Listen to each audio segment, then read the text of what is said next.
What up, y'all? So, over the past videos I've been doing, it's been mostly, going out, having fun, doing things around the area. Well, it's gonna be a different, it's gonna be a little switch up on this video. We're gonna be talking about hip hop and rap. So, if this is one of y'all's thing, then, give it a thumbs up. If not, go check out my other videos. So, one thing I want to talk about is that since 2020 has came to an end, um, rap nominations have been put up for 2020 as far as for the Grammys. And we have a couple nominations for y'all. For us, I should say. Yeah, there's some nominations out there. And let's talk about them because I think, as far as for hip hop and rap, this is probably one of the best selections that the Grammys have actually pulled out in a long, long time. Um, so yeah, let's get into it. Let's talk about it. It's gonna be a big one because there's a lot of great albums in here, and I mean I don't know how to even dissect this, um, but we'll try to get through it together. Be going over a few things. Hold on, let me make sure I got this on here. Yeah, we're good.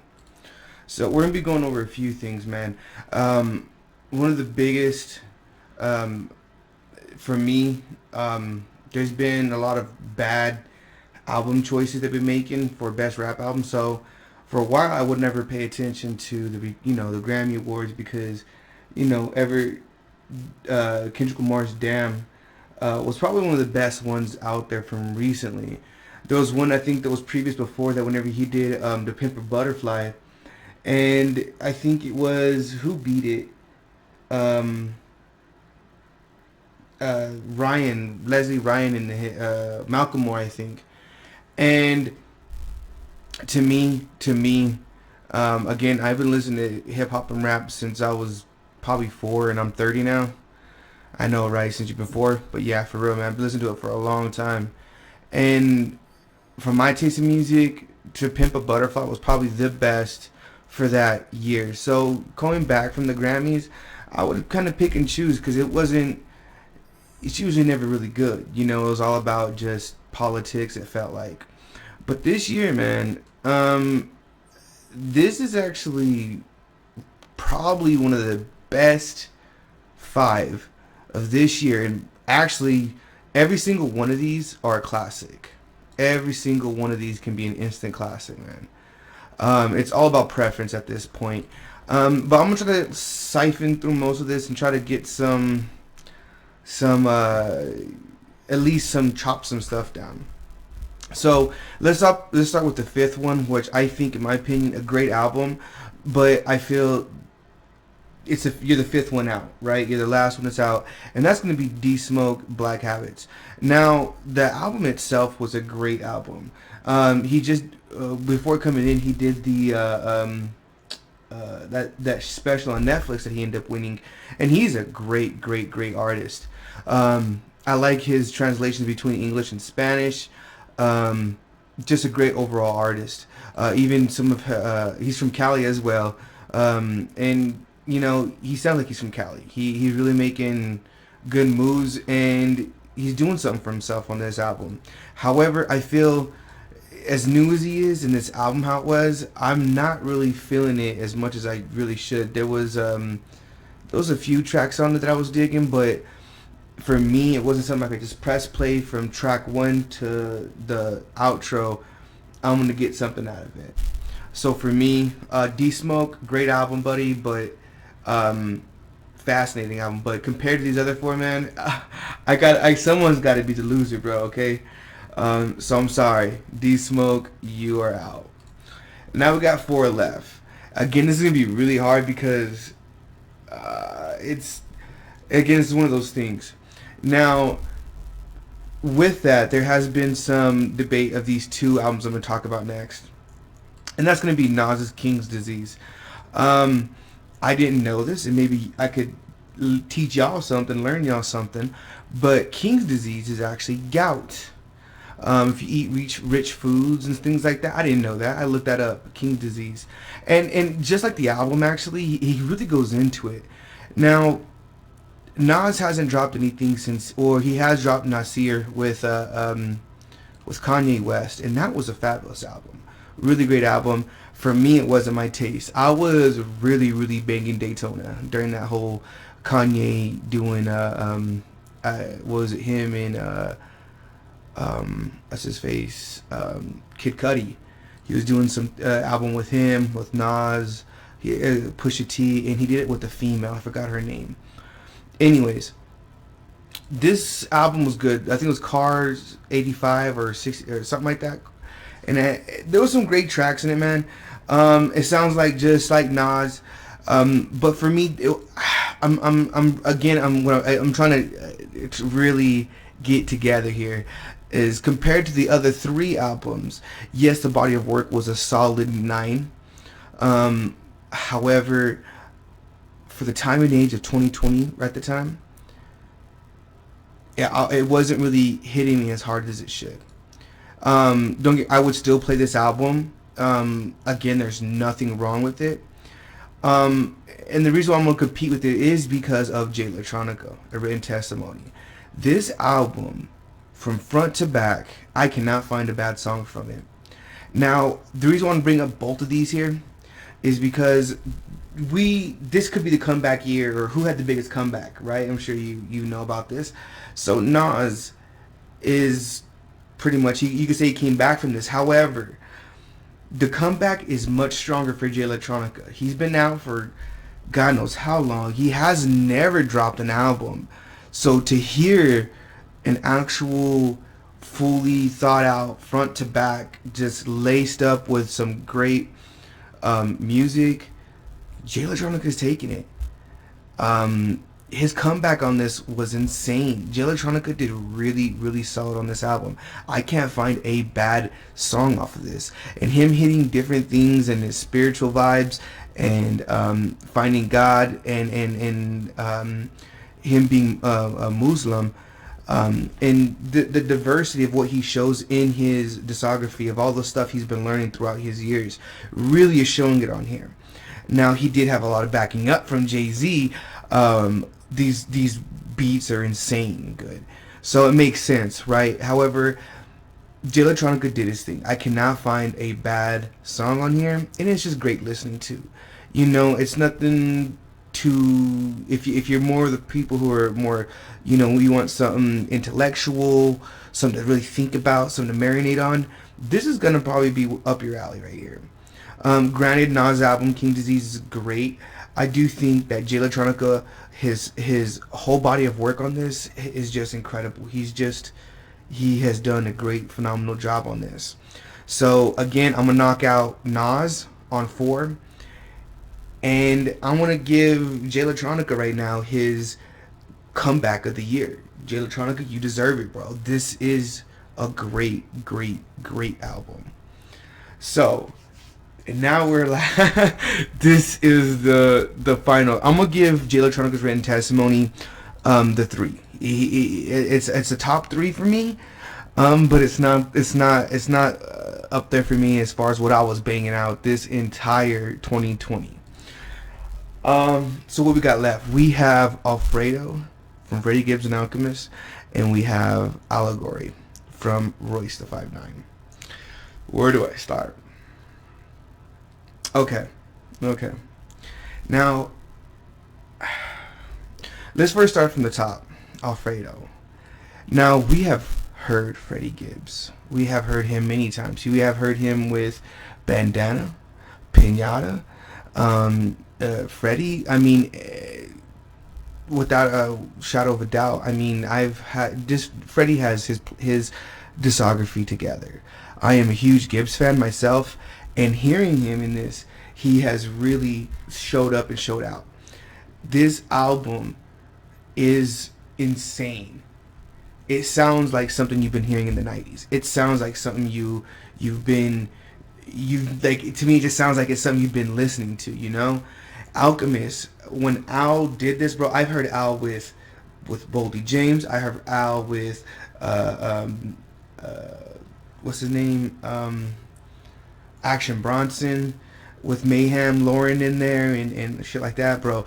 But Alchemist on this joint, on this album, he completely just, I didn't think Alchemist had gangsta shit like he did on this album.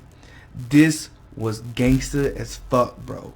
The most gangsta shit I heard was Freddie. And I never heard Alchemist really. I'm still speechless, bro. Alchemist hasn't really. I'm being fully honest. I didn't think Alchemist had it in him, bro. And I didn't think Freddie could do any better when he got for Bandana, you know, the homie on there. And whenever he had Alchemist, bro, you can't top your last producer. I was wrong. I was so wrong. Alfredo from track 1, 1984 to the end, all glass. It is beautiful, it is intricate, and it is gangsta as shit. As soon as you play that shit, you hear the comedian Bernie Mac, and you know you listening to some shit. I'm saying, God is perfect, Babies and Fools. Bro, I can't even talk about how much enough these are going. But, again, I'm going to wait because I do want to talk about the Allegory. Now, Royce, his discography has been impeccable since Bad Meets Evil. I've never had a bad Royce album. He really expended a lot. He's gained a lot of my my ear and more so as an artist, who he really is. Whenever he did Book of Ryan, which is the album before this one, Book of Ryan was really into him, and it was really, really, really good. A lot of personal information. In the Allegory, the intricacy of what he has done from the beginning to the end, the Allegory is exactly what it tells you. You know, and it's very political, but you understand what he's trying to get through. And he really digresses the disillusion between whites and blacks, and how and he really does show different sides of things you may or may not know. He really wants you to be awoke, and I appreciate that the most. I really do. And this is what puts me at the splits. What separates Alfredo from the Allegory is gangsta shit versus the intellectual side. And I'm torn between the two, because if you look at Allegory and you look at the album cover and you see how it shapes, you know, the United States, I think it says, or the states, and it's, you know, you flip it upside down and you see how there's people laughing because there's money coming down, and it's crazy because he's really, really, really trying to bring you in and bring you home to what's going on. Now, this is why I am stuck for another reason. One, the Allegory from Royce that he has done, he produced some of these tracks. Yes, he had Primo on the beats, and another person he had was Hit Boy. Now, Hit Boy is with Griselda, right? The Black Soprano family. And they are on fire this year. I do not want to forget a good honorable mention.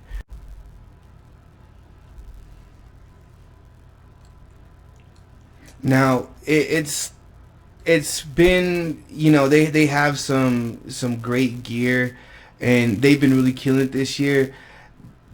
BSF has been they've been kicking it up. Buffalo has been really kicking up the heat. Benny the Butcher, West Side Gun, and Conway, they have been taking this to another level. So whenever you look at the Allegory, if you look at Alfredo, you're going to hear Conway on those tracks, because on Alfredo he has Conway and he has West Side Gun. And if you look at Allegory, he has Hit Boy, he has Conway, and he has West Side Gun. I believe he may have Benny the Butcher. I'm not too sure. But the point is that the Buffalo has been on fire. The NFL team, and as far as rap concerned, is killing it. BSF has been leading that this year. Honorable mentions and who belongs on here: is definitely Conway from From a King to a God, or that's probably the best album right now. I feel like that's not been mentioned, and it needs to be mentioning because Allegory has the essences of the BSF. And if you listen to Alfredo has essences of BSF in it because of Conway and West Side Gun. So it makes that these two picks even that much harder. Now, final thoughts are Alfredo. You could play it anytime, any place, anywhere. Now, don't get me wrong. You shouldn't be playing it in church, right? But what I'm trying to get at is that Alfredo has a banger every single one of them. The Allegory, there's a little bit of fillers in there, I feel. Royce has it, and he has some fillers in there, and I feel like it's not too much. However, it's... They separate it because, sometimes less is more. And in this case, with Alfredo and Allegory, I feel like Freddie layered it to me. He gave it to me in a package of 12, 13 tracks, and he gave it to me. And Allegory, it was a whole adventure to go down and to go see what's going on. And I feel like either or, you're going to be great at. You could pick the Allegory and be happy. You could pick Alfredo and be happy. But for me, Alfredo is going to take the win for me. And I'm pretty sure, and I hope Alfredo from Freddie Gibbs and Alchemist does it for both of them because they both deserve it. Alchemist been working his ass off, and so has Freddie Gibbs. Freddie Gibbs has, as far as discography, he has not dropped a bad album yet. And he keeps on getting better. I mean, he's not stopping. He went to, I believe, in Russia for prison or something like that, and nothing's been stopping him, man. He doesn't give a shit, and he is going in. I love that he is a troll on Twitter, and he has been talking shit to academics, because academics, should not try to solidify anything in the hip-hop rap game. Just like me, we are just talking and mentioning about what we think our favorite is. These are artists who are actually in this shit, who are actually doing it, And Freddie Gibbs, with his damn good albums, his lyrics, man, is insane. I mean, even his rhythms and his patterns are just, bro, how can you hate it? I've heard a lot of criticism as far as how his engineering sounds like. It sounds a little old to people, and I feel like that's what sets this album different. Is because it sounds old, or it sounds muddy, or whatever people are saying about it as far as the engineering. This is supposed to sound this way. It's supposed to... He gave it to me nice, pretty package and everything. Alchemist did his thing and gave it to me in a pretty package. Freddie gave me the body. He gave me what was needed. I gotta give it to Alfredo, man. Even the album cover, I believe it's just like the Allegory. If you turn it upside down, you'll see a different image. And just like Alfredo, you turn the image upside down, you will also see it. This album to me is probably... It's really up there, man. Again, I am happy as hell. I'm tickled pink right now. I'm telling you that the Grammys actually have these 5 top albums on it. These are great hip hop albums or rap albums. I don't even want to go into the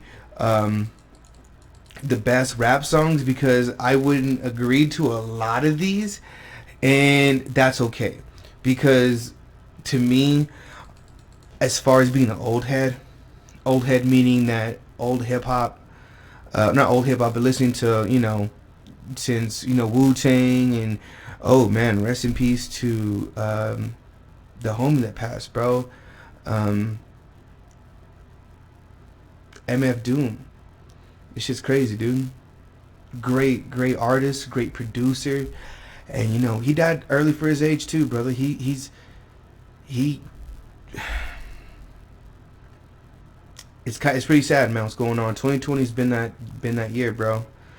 But I mean, See, even in the best melodic rap performances, I would still put Anderson .Paak, because Anderson .Paak's that dude.